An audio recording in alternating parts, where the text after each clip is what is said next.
School photographers, what did you notice in years of archived class photos that helped police identify a missing child? I was digitizing the 2012 kindergarten photos when I saw her. The girl in the third row had the same distinctive birthmark on her left cheek, the same wide-set green eyes, the same slight gap between her front teeth. I'd been a school photographer for 15 years, shooting thousands of students across 6 elementary schools in the district, and I'd developed an eye for faces. This face was familiar, but it shouldn't have been. The girl's name, according to the photo database, was Emma Karolak, enrolled at Riverside Elementary, but I knew her as someone else. I pulled up my archive from 2009 and found what I was looking for. A different school, Northbrook Elementary, a different last name, the same face, 3 years younger, labeled as Lily Brennan. My hands started shaking as I opened more files, tracing backwards. 2008, another school, another name, Maya Torres. Same birthmark, same eyes, same child. I'd photographed this girl at 4 different schools, under 4 different identities over 5 years. That wasn't normal. That was someone deliberately moving a child through the system, changing her identity each time. I grabbed my phone and called the school district office, asking for someone in student records. They transferred me 3 times before I reached a supervisor named Janet Kowalski. I explained what I'd found. The same child photographed under multiple names at different schools. Janet went quiet for a long moment, then asked me to send her the photos immediately. I emailed them from my workstation and waited while she pulled up the enrollment records. When she came back on the line, her voice was tight and controlled. Each enrollment used different guardians. The 2008 enrollment listed parents as Carlos and Sofia Torres. The 2009 enrollment listed a single mother, Amanda Brennan. The 2012 enrollment listed adoptive parents, Derek and Susan Karolak. None of these people are related according to our background check system. Mr. Huang, I need to report this to the police immediately. Can you stay available for questions? I said yes and gave her my cell number. After we hung up, I went through my entire archive systematically, searching for any other anomalies. I found 2 more children who appeared under different names at different schools, though their patterns weren't as extensive as the first girl's. One boy appeared twice over 3 years with different last names. Another girl appeared 3 times over 4 years.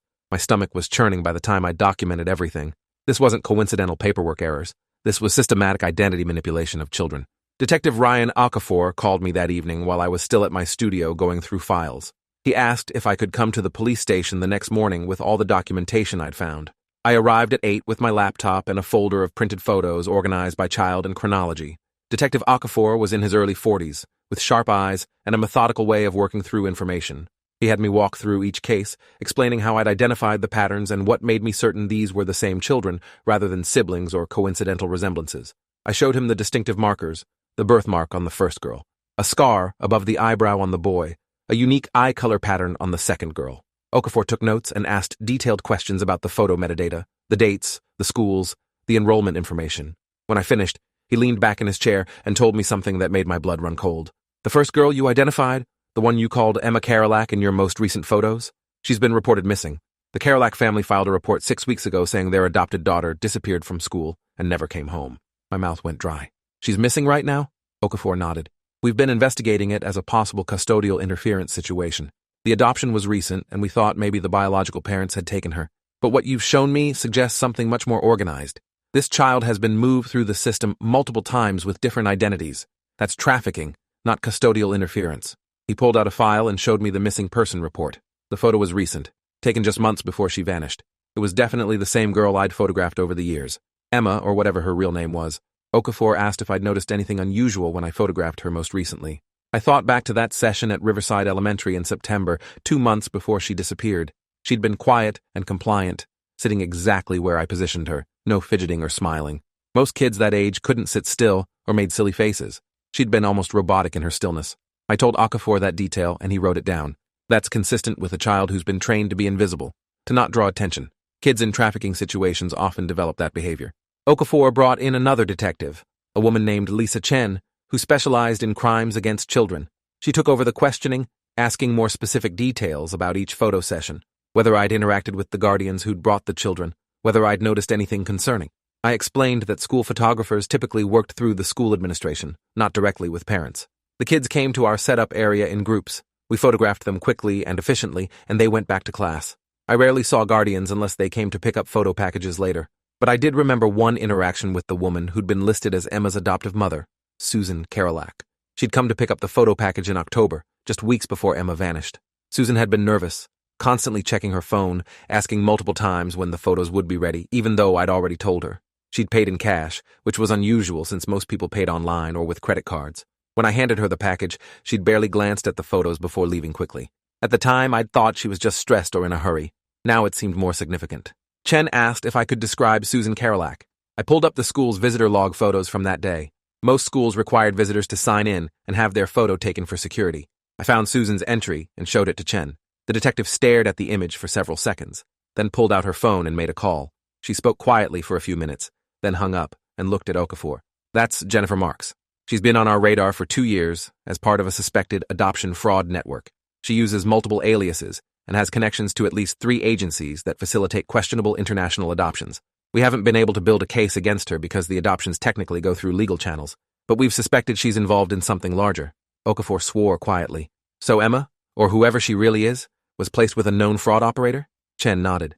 And 6 weeks ago, she disappeared right before we were planning to interview the Karolaks about their adoption process. That's not coincidence. She looked at me. The pattern you identified suggests these children are being moved through the system deliberately. New identities, new schools, keeping them visible enough to seem legitimate, but moving them frequently enough that no one forms attachments or asks questions. Chen asked if I had photos of the guardians associated with the other children I'd identified. I didn't have visitor logs from all the schools, but I pulled up what I had. The man listed as Carlos Torres in 2008 appeared in one visitor log. Chen's expression changed when she saw his photo. She showed it to Okafor, who nodded grimly. That's Raymond Pratt. He's connected to Jennifer Marks. We've documented them attending meetings together at an adoption law office downtown. He presents himself as a social worker, but he's not licensed in this state. The pieces were connecting in ways that made me feel sick. These children were being trafficked through what looked like legitimate adoption placements, moved through schools under different identities to maintain the appearance of normal family structures while actually being controlled by a criminal network. Chen asked if I'd be willing to testify about the photo evidence and help investigators identify additional children who might be caught in this system. I said absolutely, whatever they needed. She told me to go home and send her my complete archive, every photo and metadata file I had from the past 10 years. We're going to go through every image looking for more victims and more perpetrators. This is bigger than one missing girl. This is an organization. I spent the next 2 days organizing and uploading my complete archive to a secure police server. 15 years of school photography, hundreds of thousands of images. I flagged every case where I'd noticed the same child appearing under different names, finding 12 total instances spanning various years and schools. Each case followed a similar pattern, children appearing in my photos for 1 or 2 years before vanishing and reappearing elsewhere with new identities. The more I looked, the more I saw things I'd missed before. Children who looked uncomfortable or fearful in photos, children who appeared underweight or showed signs of neglect, children who never smiled, never relaxed, never looked like the other kids. I'd been photographing evidence of trafficking for years without realizing it. The guilt was crushing, but Chen told me not to blame myself when she called with updates.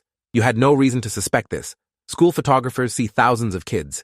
You couldn't have known that identical faces in different years with different names meant trafficking rather than divorced parents with custody changes or families relocating. The fact that you noticed the pattern now is what matters. Chen said the investigation was expanding rapidly.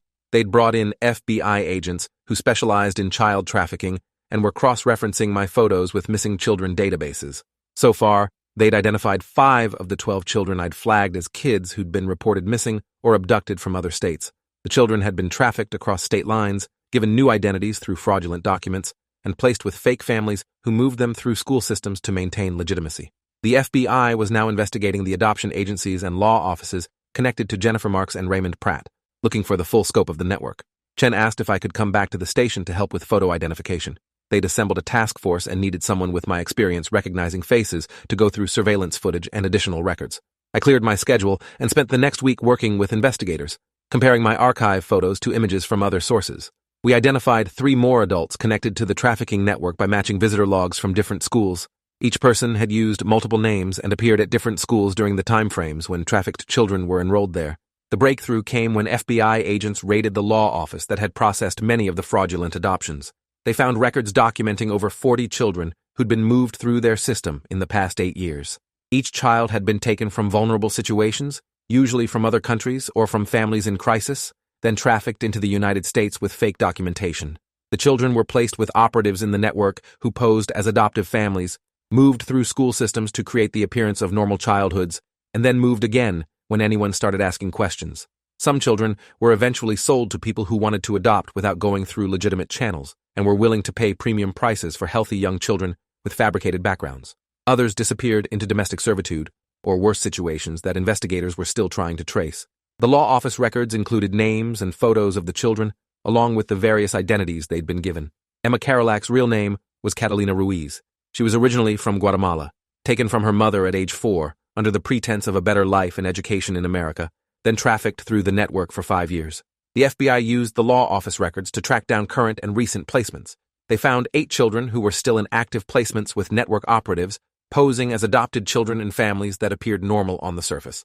The raids happened simultaneously across 3 states, carefully coordinated to prevent anyone from fleeing or destroying evidence. FBI agents removed the 8 children from their fake families and placed them in protective custody. Jennifer Marks was arrested at her home in Connecticut, along with Raymond Pratt and 12 other individuals identified as key network operators. The operation made national news within hours. Multi-state child trafficking ring dismantled after school photographer notices pattern in class photos. My name was kept confidential initially, but parents and school administrators figured out quickly that I'd been the one who reported the anomalies. My phone started ringing constantly. Reporters wanting interviews, parents demanding to know if their children had been photographed by someone involved in trafficking, school boards requesting emergency meetings. I stopped answering unknown numbers and hired a lawyer to handle media requests. Detective Chen called me 3 days after the raids to update me on Emma's case. They'd found her. She was alive, though not in good condition. The law office records showed she'd been sold 6 weeks ago to a couple in Nebraska who'd paid $50,000 for a private adoption of a young girl with no traceable history. The couple claimed they'd believed the adoption was legal and had no idea the child had been trafficked. They'd been charged with child trafficking and fraud. Emma was in a hospital recovering from malnutrition and trauma. Chen said she'd asked about the lady who took her school pictures, saying I'd been nice to her and made her feel normal for a few minutes. The comment broke me. This child had been moved through hell for 5 years, treated as property by a criminal network, and she remembered a school photographer being kind to her as one of the few positive moments.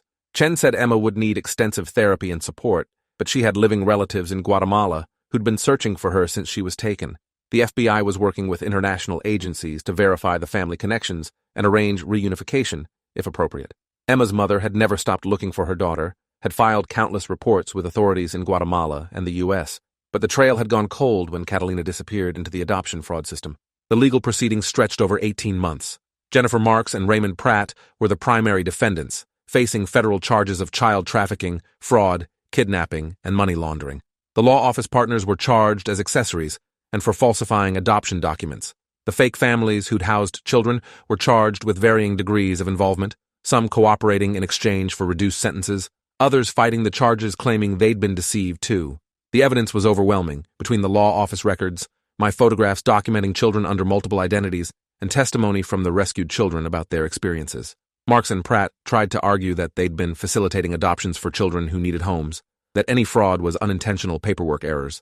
But prosecutors demolished those claims by showing the systematic nature of the operation and the financial records, proving they'd profited enormously from selling children. I testified at multiple trials, walking juries through my photo archives and explaining how I'd identified the patterns that revealed trafficking. Sitting in those courtrooms describing my work while looking at faces of traumatized children in evidence photos was one of the hardest things I've ever done. Marks and Pratt were both convicted on all counts and sentenced to 35 years in federal prison. The law office partners received sentences ranging from 10 to 20 years. The fake families received varying sentences based on their level of involvement, from probation for those who cooperated and showed genuine ignorance to 15-year sentences for those who'd actively participated in trafficking multiple children. The courts also ordered financial restitution to victims, though most of the money the network had made was gone, spent or hidden in accounts investigators couldn't access. The 8 children rescued during the raids were placed in foster care or reunified with biological families where possible. Emma was eventually reunified with her mother in Guatemala after months of legal proceedings and verification. I received a letter from Emma's mother through the FBI Victim Services Office. She'd written in Spanish with an English translation attached, thanking me for noticing what so many others had missed, for caring enough about a pattern in photographs to report it, for being the reason her daughter came home. She said Catalina was adjusting slowly, but was safe and loved, and they were building their life back together. The letter included a photo of Catalina with her mother, both smiling, Catalina looking healthier and younger somehow, like she'd been holding tension for years and finally released it. The school district hired me to conduct a comprehensive review of their enrollment processes, identifying gaps that had allowed trafficked children to be enrolled under false identities without raising flags. I worked with administrators to develop verification protocols and train staff to recognize warning signs of fraudulent enrollments. Other districts contacted me asking for similar reviews, and I found myself becoming an unexpected expert on identifying trafficking indicators in school systems. I partnered with anti-trafficking organizations to develop training programs for school photographers, teaching them to document not just faces, but concerning details that might indicate abuse or trafficking.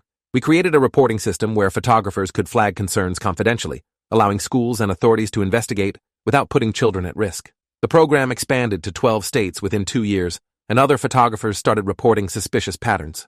3 more trafficking networks were identified and dismantled based on photo evidence that photographers had been trained to recognize. I still work as a school photographer, but my perspective has changed completely. I see each face differently now, aware that behind every smile or lack of smile is a story I might not know. I look for the markers of children who aren't where they should be, who don't fit the patterns I've learned over years of photographing thousands of students. 5 years after I first noticed Catalina's face repeating through my archives, I received an invitation to a victim advocacy event in Washington, D.C. The event honored people who'd played roles in rescuing trafficking victims, and I was receiving an award for my contribution to identifying and dismantling the adoption fraud network.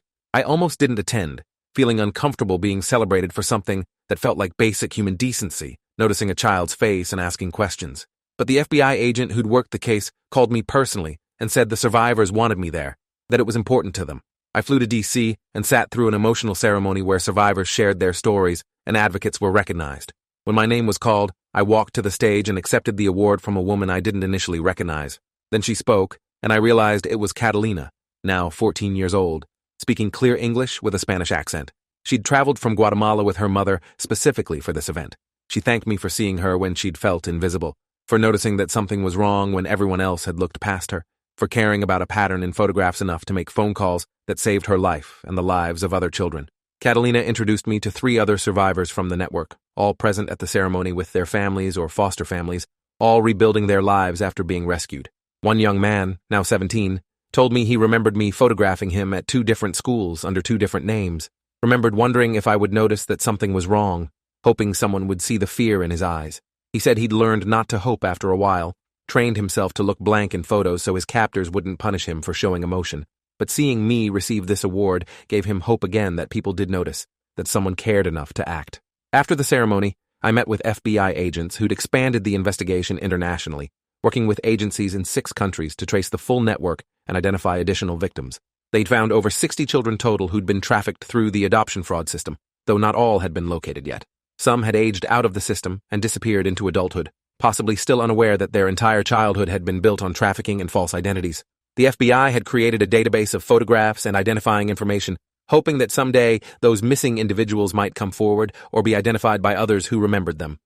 I asked what had happened to the children who hadn't been reunified with biological families, the ones whose families couldn't be found or verified. An FBI victim specialist explained that those children were in long-term foster care or had been adopted by legitimate families after extensive therapy and legal proceedings. The process was slow and complicated, undoing years of trauma and false identities, helping children understand who they really were and where they'd come from. Some children didn't want to know their original identities, too damaged by the years of being moved and renamed to handle more changes. Others desperately wanted to find their biological families, but faced dead ends where records had been destroyed or families had died or moved without trace. The specialist said the psychological impact of being trafficked as a young child and given multiple identities was profound and lifelong. These children grew up never knowing who they really were, never having a stable sense of self, always aware at some level that the families they lived with weren't real. That kind of foundational trauma didn't heal easily or quickly. I drove to my studio after returning from D.C. and pulled up my current archive of school photos from the past semester. Thousands of faces, kids from kindergarten through 8th grade, all smiling or serious or bored in their individual portraits. I studied each face more carefully than I used to, looking past the surface to whatever might be underneath.